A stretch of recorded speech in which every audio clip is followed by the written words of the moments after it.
Hi fam, this video is about the rapture. It seems as if many brothers and sisters out there are confused. Lot of Christians, especially fundamentalists, use the word rapture to refer to the secret coming of Christ, suddenly catching up Christians and take them to heaven. Really? Matthew 24 verse 36 to 42 reads as follows, "But about that day or hour no one knows, not even the angels in heaven, nor the Son, but only the Father." The second coming of Christ will be as Noah's day. For in the days before the flood, people were eating and drinking, marrying and giving in marriage, up to the day Noah entered the ark, and the flood came and took all sinners away. This time, 2 men will be in the field, one will be taken and the other left.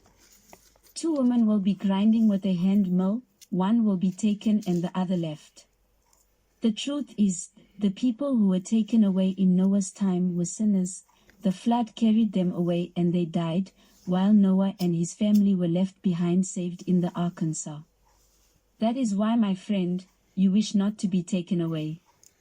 2 Thessalonians 2 verse 3 reads as follows, "Let no one deceive you by any means, for that day will not come unless the falling away comes first, and the man of sin, the son of perdition, be revealed."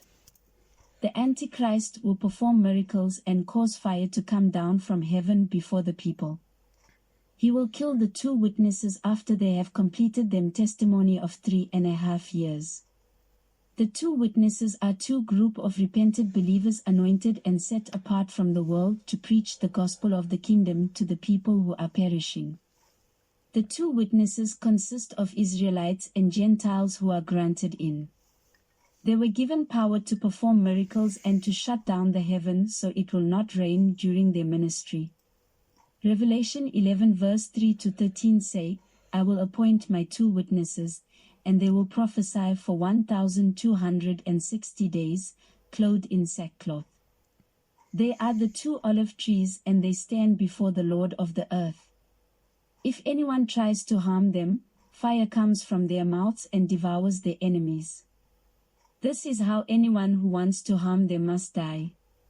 They have power to shut up the heavens so that it will not rain during the time they are prophesying, and they have power to turn the waters into blood and to strike the earth with every kind of plague as often as they want. Now when they have finished their testimony, the beast that comes up from the abyss will attack them and overpower and kill them. Their bodies will lie in the public square of the great city, which is figuratively called Sodom and Egypt, where also their Lord was crucified.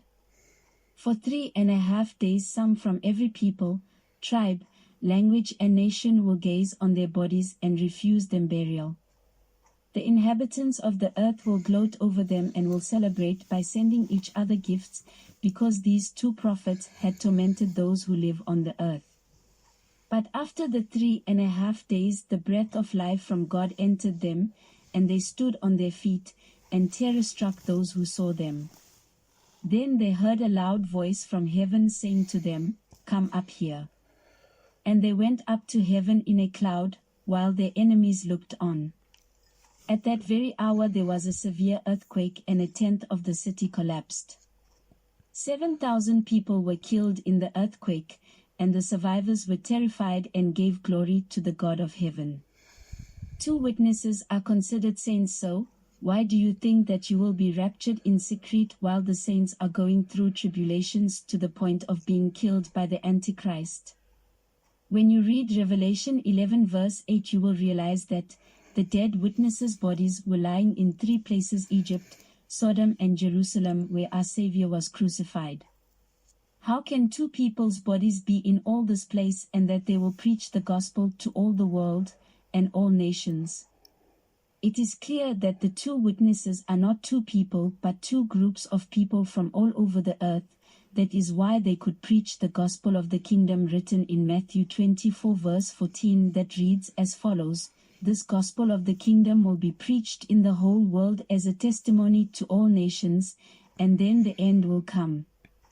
Please stay tuned for part 2.